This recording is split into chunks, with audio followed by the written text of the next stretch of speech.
Assalamu alaikum everyone. I'm Zubair Slim and we are going to discuss a share-based payment question. Very basic question. एक ऐसा question जिसमें grant date different है और जो employ की service का period है दैट इज डिफरेंट। अब अगर इस तरह की सिचुएशन हो जाए तो क्या करना है, let's see from one example जो मेरे साथ एक स्टूडेंट ने शेयर किया। तो लेट्स सी जी कि इसको कैसे सॉल्व करना है। Guys, year 1 में in September plan accepted by the employees. आपने प्लान उन्हें ऑफर किया, employees has accepted the plan, but जब तक फाइनल टर्म्स एग्री नहीं ना हो जाती तब तक आप ये नहीं कहेंगे कि ग्रांट डेट है। इसका मतलब ये है कि अगर आगे निगोशिएशंस या फॉर्मल जो अप्रूवल्स हैं वो पड़े हैं तो आप लेटर डेट को ग्रांट डेट मानेंगे, और ग्रांट डेट की फेयर वैल्यू चाहिए होती है हमें to calculate the share based payment expense. फिर थी year 1 में नवंबर में सर्विस कमेंस होगी, उन्होंने सर्विस शुरू कर दी। अब गाइज यहाँ पे एक बहुत इंपॉर्टेंट प्रोविजन ऑफ IFRS 2 वो कहता है कि एक्सपेंस रिकग्नाइज करना चाहिए जब आप सर्विस रिसीव कर रहे हैं। इसका मतलब है गाइज मैंने सर्विस रिसीव करना शुरू कर दी फ्रॉम 1 नवंबर। अब जो भी सिचुएशन है I should start to recognise the expense, मुझे एक्सपेंस को रिकग्नाइज करना शुरू कर देना चाहिए फ्रॉम दिस डेट। और रीजन क्या है कि सर्विस जब रिसीव होगी तब एक्सपेंसेस आप रिकग्नाइज करेंगे। तो अब मुझे यहाँ से एक्सपेंस रिकग्नाइज करना है, बट प्रॉब्लम ये है कि मुझे ग्रांट डेट की फेयर वैल्यू चाहिए होती है और ग्रांट डेट तो अभी आई नहीं। सो लेट्स सी जी, ईयर एंड आ गया, मेरा रिपोर्टिंग डेट आ गया, ग्रांट डेट अभी तक नहीं आई, ग्रांट डेट अगले साल में चली गई। तो स्टैंडर्ड कहता है कि ईयर एंड पे आप एक एस्टिमेट कर लें price which is not grant date value. तो आप for the sake of calculating expense of these 2 months नवंबर और दिसंबर का आप ये 6 यूज कर लें, और जैसे ही ग्रांट डेट पे आपको पता चलेगा तो आप नई कैलकुलेशंस ग्रांट डेट के साथ कर लीजिएगा। तो ये इन लोगों ने हमें बोल दिया।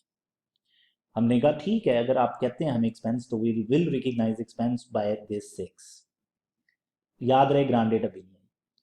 31 मार्च 2002 पे शेयर होल्डर्स अप्रूव कर दी, उन्होंने अप्रूवल चाहिए था कुछ शेयर होल्डर्स का एज पर लॉ, और हम लोगों ने क्या किया, उन लोगों ने अप्रूव की और अब हम लोगों को पता चला ग्रांट डेट आ गई and the fair value is also here given है। और यही फेयर वैल्यू फाइनल है और यही ग्रांट डेट की वैल्यू यूज करनी है, लेकिन ये ग्रांट डेट पे रिवाइज होगी। पहले जो आपका साल है वो आप ईयर एंड की जो एस्टिमेटेड वैल्यू उसके साथ कैलकुलेशंस कर देंगे। Share options expected to vest each year 1000 है, सर्विस कंडीशन पीरियड 5 इयर्स है। तो लेट्स सी जी कि अब मैं आप लोगों के साथ कैलकुलेशन कैसे करता हूँ। गाइस ईयर 1 का जब 31 दिसंबर आएगा ना तो 2 माह डेप हमारा एक्सपेंस हमें वो प्रोवाइड कर चुके हैं। 2 माह 1 नवंबर सर्विस शुरू हुई थी, नवंबर और दिसंबर पूरा वो काम कर चुके हैं।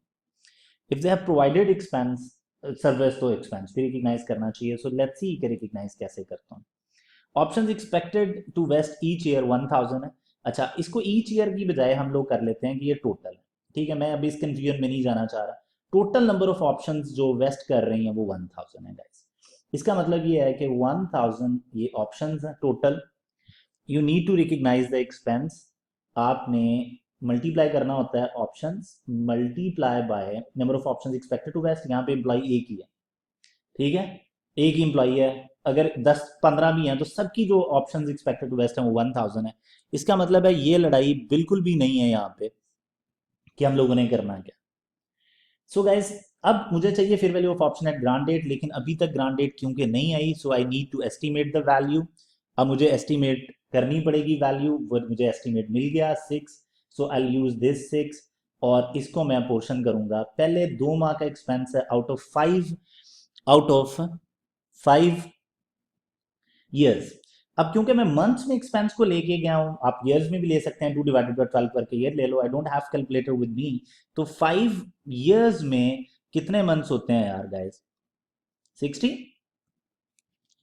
तो 60 होते हैं डन। तो इसका मतलब ये है कि 2/60 मंथ्स में मैं ले गया हूं। पहले आप क्या करते हैं, ऊपर ईयर्स लिखते हैं डिवाइडेड बाय 5। तो अगर आप 2/12 करके ईयर्स में ले आएंगे तो फिर भी ठीक है। ये आपका एक्सपेंस आ गया जो ईयर 1 है उसका। अब बच्चों ग्रांट डेट पे ईयर 2 जब आएगा, ये उसमें ग्रांट डेट गुजर चुकी है तो ग्रांट डेट की वैल्यू आप लेंगे। तो ये जब आप ईयर 2 की कैलकुलेशन करेंगे ना 31 दिसंबर x2 की, तो 1000 ऑप्शंस लेंगे, but now the fair value of option has been confirmed अब अगर fair value of option has been confirmed है तो आपको क्या करना चाहिए, you should revise this fair value this 6 with 8, आपको ये रिवाइज कर देनी चाहिए। अब जब आपने ये रिवाइज की तो अब नेक्स्ट सिचुएशन क्या बनी, ये एक इंपॉर्टेंट बात है। अब आपके कितने मंथ्स गुजर गए हैं, 2 पहले गुजर गए थे, 12 और गुजर गए हैं, तो यू नीड 14 मंथ्स गुजर गए हैं, ऊपर रखें डिवाइडेड बाय टोटल 60 में से, मैं मंथ्स में ले गया हूं यार। इससे आप लोगों को ये भी समझ आ गई कि अगर मंथली बेसिस पे टाइम पोर्शन करना पड़े तो कैसे करना पड़ेगा। इसी तरह नेक्स्ट ईयर्स की कैलकुलेशंस आप करते जाएंगे। Year 3 which is X3 31 December 1000 into 8 ही रहेगा, इंटू 12 मंथ्स और गुजर जाएंगे तो 26/60 हो जाएगा। इस तरह का 60 जो मंथ्स हैं वहां तक ये कैलकुलेशन चलती रहेंगी। आई होप कि बात आपको समझ आ गई होगी। ये कैलकुलेशन मैंने नहीं दी बिकॉज यू हैव आइडिया, आप IFRS 2 पढ़ चुके हैं जब ये आप एग्जाम्पल देख रहे होंगे। Thank you so much guys.